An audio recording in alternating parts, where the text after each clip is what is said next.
Então, deixa eu pegar aqui naturalismo. Nós paramos aqui em o determinismo de Wallenstein, tá? A gente começou a falar, inclusive, vocês vão ver isso claramente no Curtiço, tem uma personagem lá que se chama, deixa eu lembrar o nome dela, gente, fugiu aqui o nome da personagem, depois eu me lembro. Mas é uma personagem que ela é, Pombinha, lembrei agora, Pombinha, tá?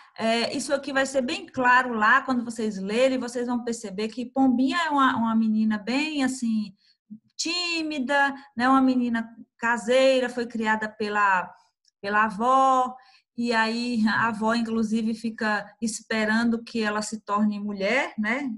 Se tornar mulher quando a menstruação desce, né? No caso lá do Curtiço.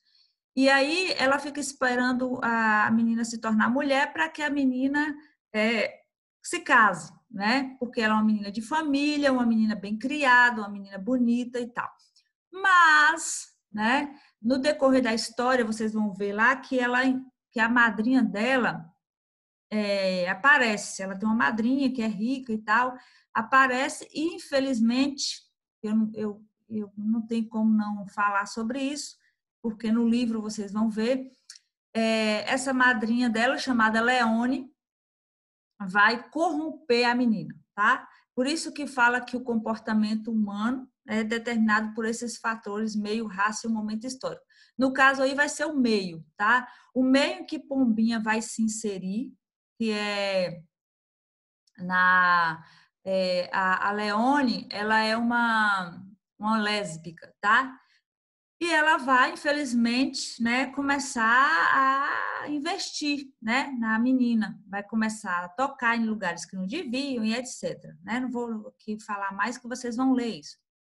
E aí, no final das contas, tá, de todo o processo aí desse convívio da menina com a madrinha, aí a menina deixa de ser pura, deixa de querer, né, ter relacionamento com homens, tá? Vocês vão perceber isso no livro. Então, é por isso que o livro, o Curtiço, é chamado de romance tese dessas teorias todas aí que a gente está vendo. Por isso que nós estamos vendo essas teorias para vocês entenderem quando estiverem lendo o Curtiço, porque quando vocês terminarem eu vou comentar sobre o livro, tá? Para vocês entenderem por que essas teorias aí do século XIX vão permear aí nesse livro que vocês vão ler. E outros que, aquele lá que a gente viu, por exemplo, de Gustavo Flaubert, acho que é assim que pronuncia, né? Aquele Madame Bovary, que também fala sobre isso, tá? Essa questão do determinismo, tem algumas partes do livro que é francês e vai falar também sobre esse determinismo aqui, tá? Então, vamos lá para a gente dar sequência aí.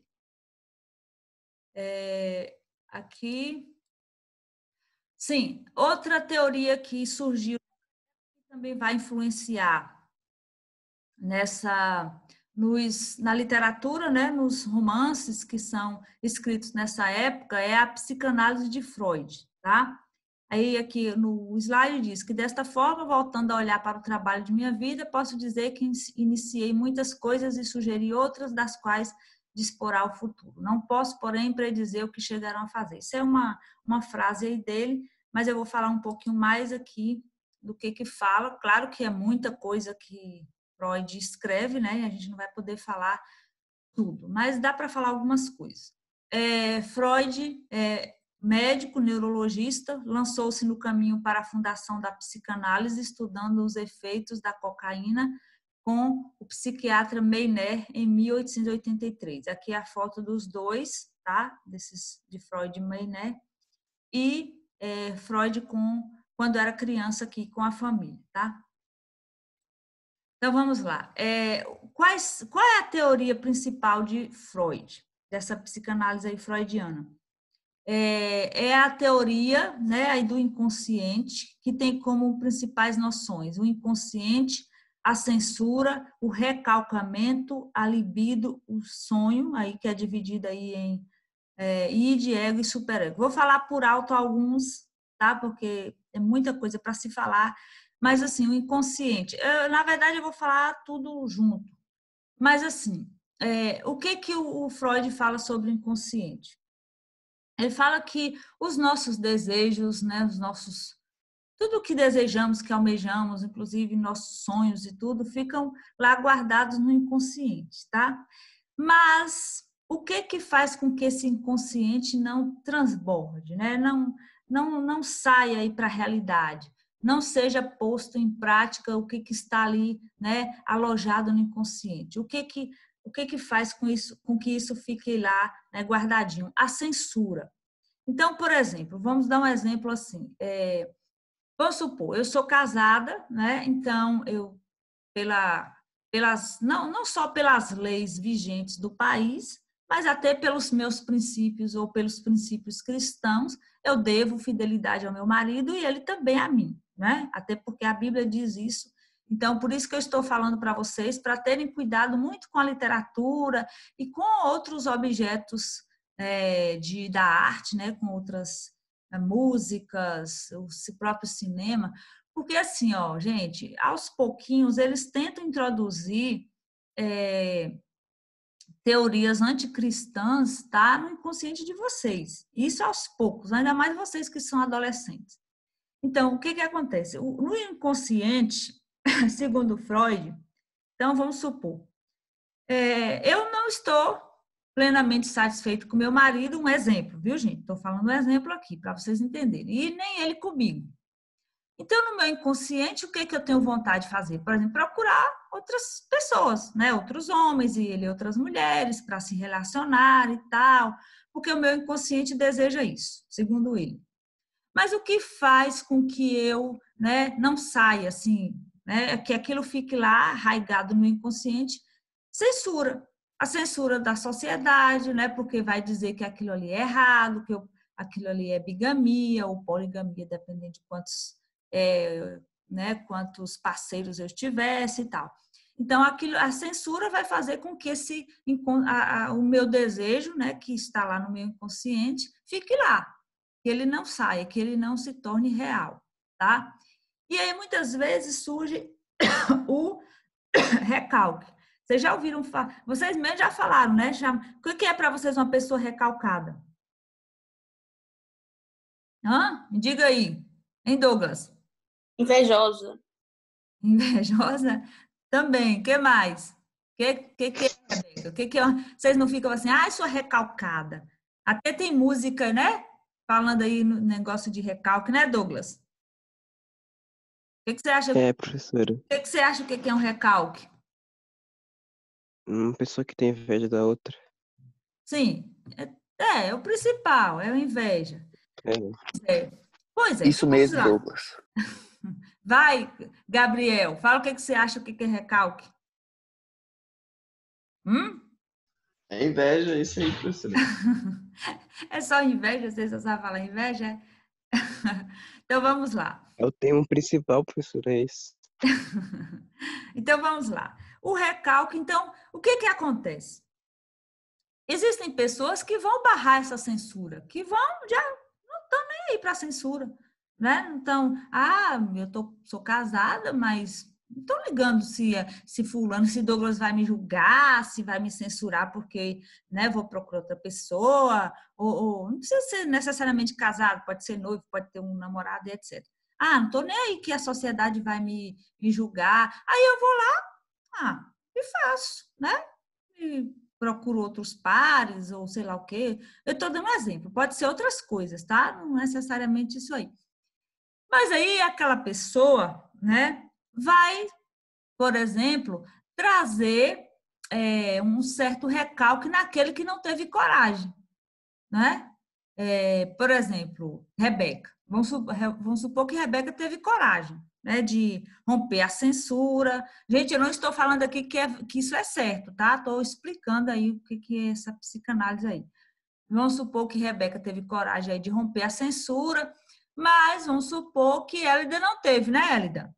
Que Hélida, né, que seguia os princípios, que ela acha que é correto e tal e tal. Mas o que acontece? a Lida fica com raiva, com inveja, né, chateada com aquela pessoa, às vezes começa a ter falar mal, porque ela teve coragem de romper a censura, e a Lida não teve. Então, surge um recalque, né, por parte dela, aí, porque a outra pessoa conseguiu, e ela não tem coragem de romper isso. Isso é grosseiramente falando, tá? Porque é muito mais amplo aí o que essa psicanálise de Freud fala. Só que isso, gente, vai acontecer o quê? Por exemplo, quem tem princípios cristãos, não é a censura que vai te, entre aspas, proibir de você, por exemplo, romper o que está lá no seu inconsciente. Se está no inconsciente, é para ficar lá, né? É para ficar lá, não é para você fazer. Por exemplo, roubar o seu inconsciente, por exemplo. Ai, meu Deus, eu queria comprar um carro do ano, mas eu não tenho dinheiro. Aí, o que talvez no seu inconsciente fala? Ah, mas se eu aplicasse um golpe, se eu fizesse tal coisa assim, assim, entendeu? Que fosse contrário aí o que, por exemplo, os princípios cristãos. Está no seu inconsciente, ele não saiu para a realidade, né? Ele ficou lá, preso, que com o tempo ele vai sair de lá ou vai ficar esquecido. Então, quando a gente viu essas teorias, que inclusive falam, a gente viu lá no comecinho, que essas teorias vão pôr por terra muitos, né, princípios aí postos, né, como sagrados, como corretos e etc. É isso que eu quero dizer, que todas essas teorias, gente, elas não são teorias que estão de acordo com o que nós cristãos, né, cremos e obedecemos, tá?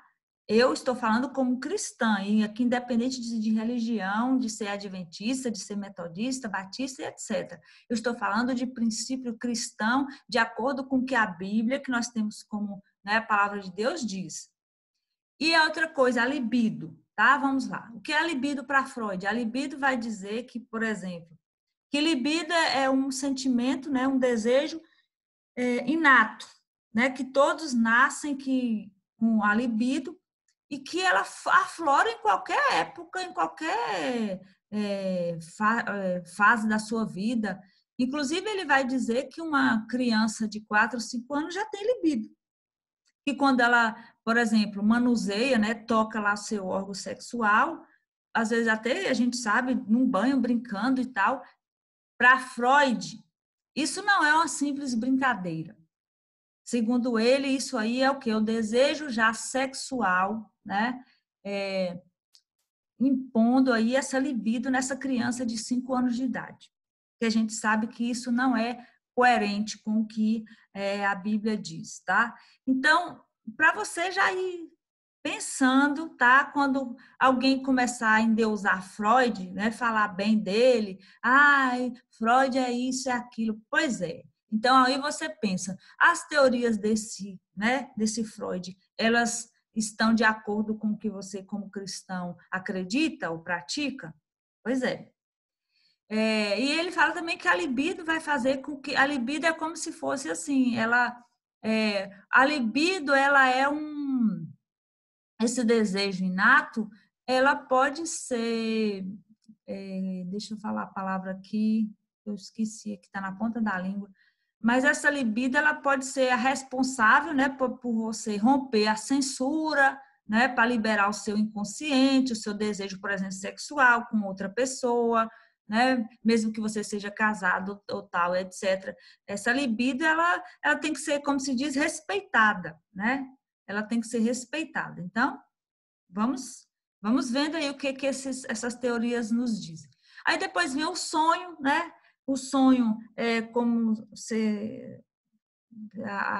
o Freud diz que é como você, na realidade, né, não tem como liberar esse inconsciente, tudo que está ali guardado, todos os seus desejos, por causa da censura, aí o sonho é esse extravasamento, tá, do inconsciente. Então, por exemplo, mais um exemplo colocando. Então, vamos supor, um exemplo. Se eu sou casado e tal, mas no meu inconsciente eu tenho um desejo por um outro homem, né? Então, eu não posso, né, colocar em prática esse desejo, aí eu vou sonhar com ele, né? Eu vou sonhar tendo, sei lá, algum relacionamento com ele, sei lá, não vou falar mais aqui, tendo relacionamento ou sexual, etc. Então, assim, então o sonho para Freud é isso. E aí depois ele vai, né, colocar que esse sonho está também relacionado com o id, ego, superego, e eu não vou explicar um por um, porque é muita coisa para falar, tá? Tem a ver com a questão. Inclusive, eu não sei se vocês já ouviram falar do... Ai, gente, como é o nome do homem? Jocasta e Édipo. Vocês já ouviram falar disso? Do complexo de Édipo? Já ouviram falar? Quem já ouviu falar isso? Eu Já. esqueci o que é. Pois é, que ele se É o que se apaixona apaixona pela pela própria mãe. mãe. Ele se apaixona pela própria mãe. Vocês já ouviram? Meu Deus. Já. Pois é. Então tem tudo a ver com esses três aí, o id, o ego e o superego. Depois vocês dão uma lidinha aí para vocês verem o que fala sobre isso, que é muita coisa, senão a gente vai ficar só preso aqui. Isso aqui é só um preâmbulo para vocês entenderem, né, do que quando eu falo para vocês que as artes, né, elas são usadas para minarem a mente de vocês, para irem de encontro que os princípios cristãos, né, colocam como corretos, tá? Como que o que Deus quer. Vamos lá, olha aqui o que ele fala de libido, energia que move os instintos da vida, determinando as funções criadoras e ativas do indivíduo, particularmente do impulso sexual, tá? Que é o conceito aí.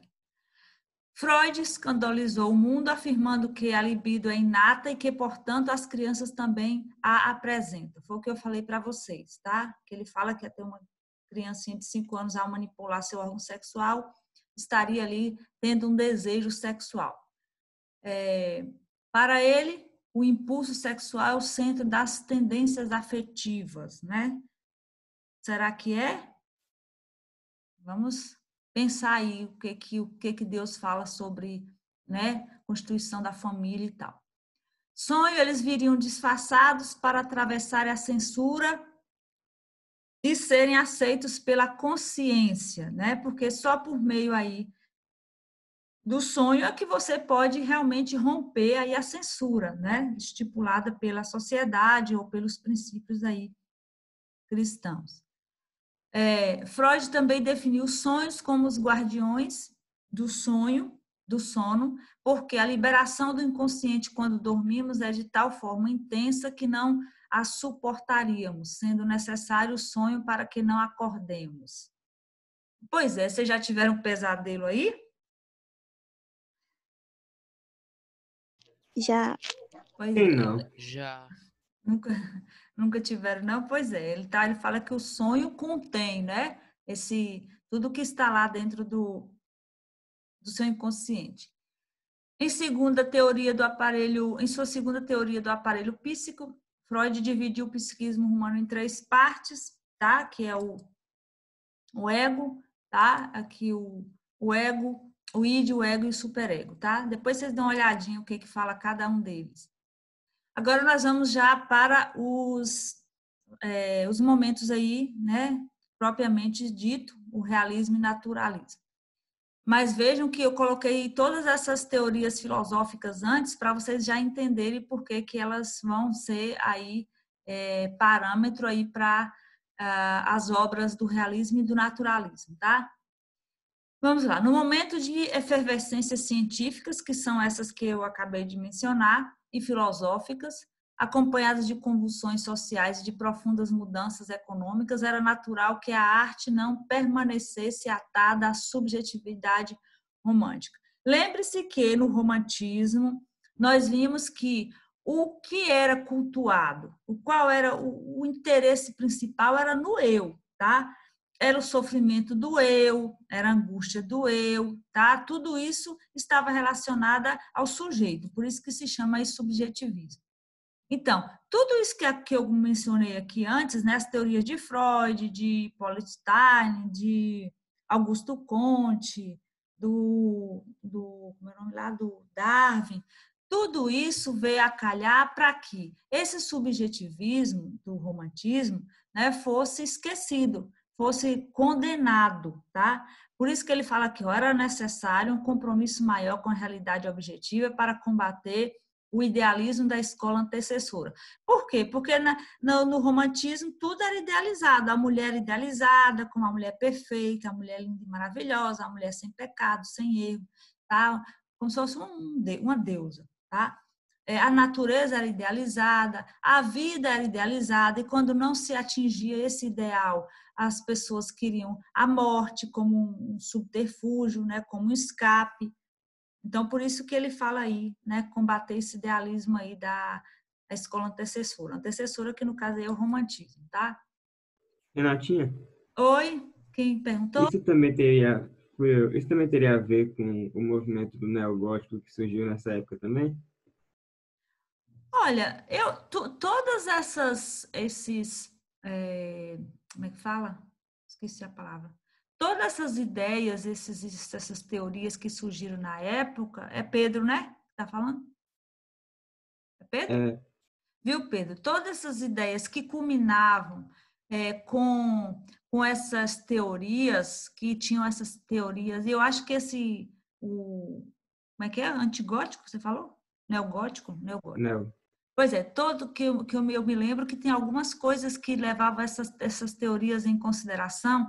Então, elas vão sim ser parâmetros para serem postos na literatura. Porque a literatura, na verdade, Pedro, e para os outros, é, é toda uma obra que visualiza o que está acontecendo naquele momento histórico e que vai transformar, por exemplo, em romance, né? Vai se transformar, por exemplo, em poesias, tá? O que mais? É mais os romances e os poemas, né? A gente, por exemplo, agora no naturalismo, a gente vai ter mais só os romances, que a gente fala que é a literatura em prosa, né? Os romances seriam a literatura em prosa.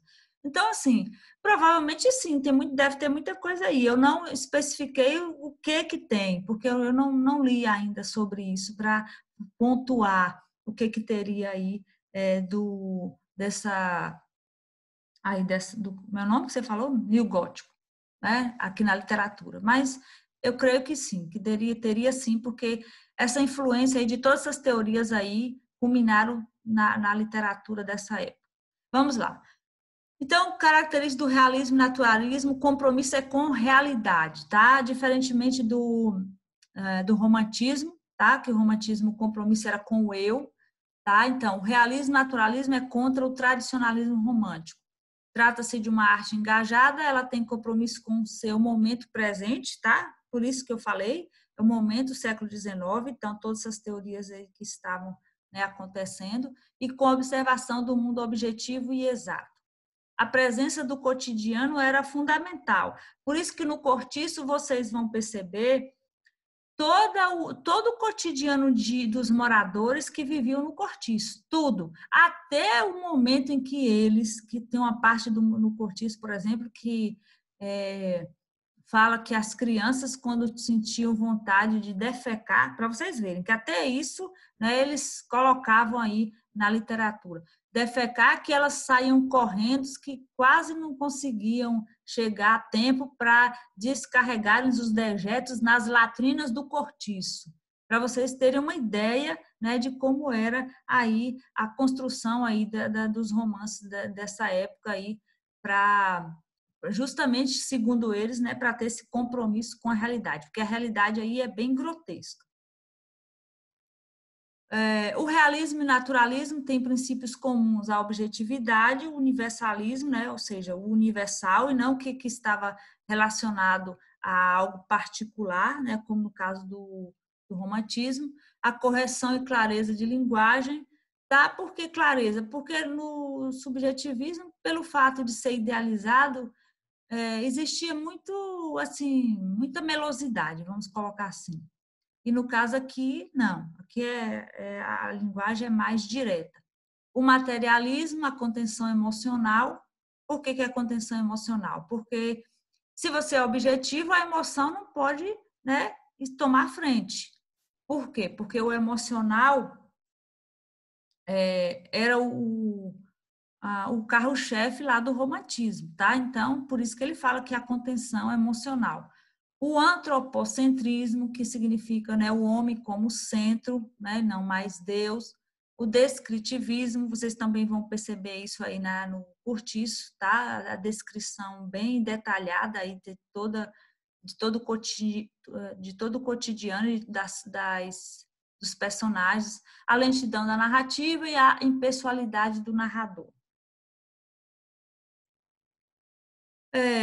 Cabe lembrar que o naturalismo é uma ramificação cientifista do realismo, tá? É porque, assim, eles praticamente nasceram juntos, tá? Um contempla o outro e um vai ser o complemento do outro.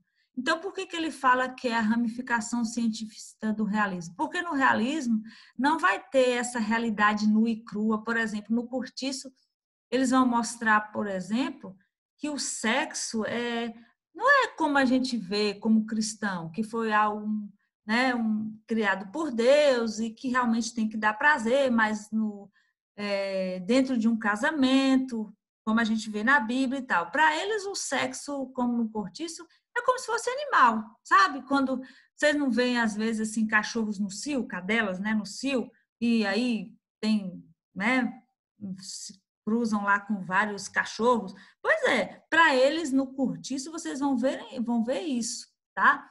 As mulheres, por exemplo, não tinham respeito porque tinham um marido, sei lá, um companheiro, né? Um homem lá, pelo menos um marido, vamos colocar assim, mesmo que não fosse casado, mas alguém. Não tinham. Para elas, quando davam vontade, e os homens também, o que tem? Eu quero extravasar e você já, né, não está me satisfazendo. Então, vamos encontrar outro, vamos procurar outro. Tanto é que tem uma parte do Cortiço que a mulher se vai dormir com outro cara por causa de um coelho, para vocês terem uma ideia, né? Ela tem um desejo tão aprofundado aí pelo sexo, tá? E aí, numa hora lá, ela tá lá dançando numa festa e tal, e aí um cara chama ela vai lá para os matos, tá? O cara dá de presente para ela um coelhinho e tá tudo certo, tá? Então, por isso que eu estou falando para vocês por que essas teorias aí que a gente acabou, né, de ver, elas vão aí ser ponto forte aí nesses romances, né? E até o nome é feio para colocar aí quando eu falo do Cortiço, porque depois que vocês lerem, vocês vão ver do que eu estou falando. Então, distingue-se em vários pontos, uma vez que tinham objetivos diferentes. Vamos destacar algumas dessas peculiaridades entre as duas estéticas. Algumas tinham algumas diferenças entre si, tá? A gente vai ver agora. Os escritores realistas, como, por exemplo, Machado de Assis, tá? Ele é um escritor realista, propõe a fazer o romance de revolução, pretendendo reformar a sociedade por meio da literatura crítica, tá?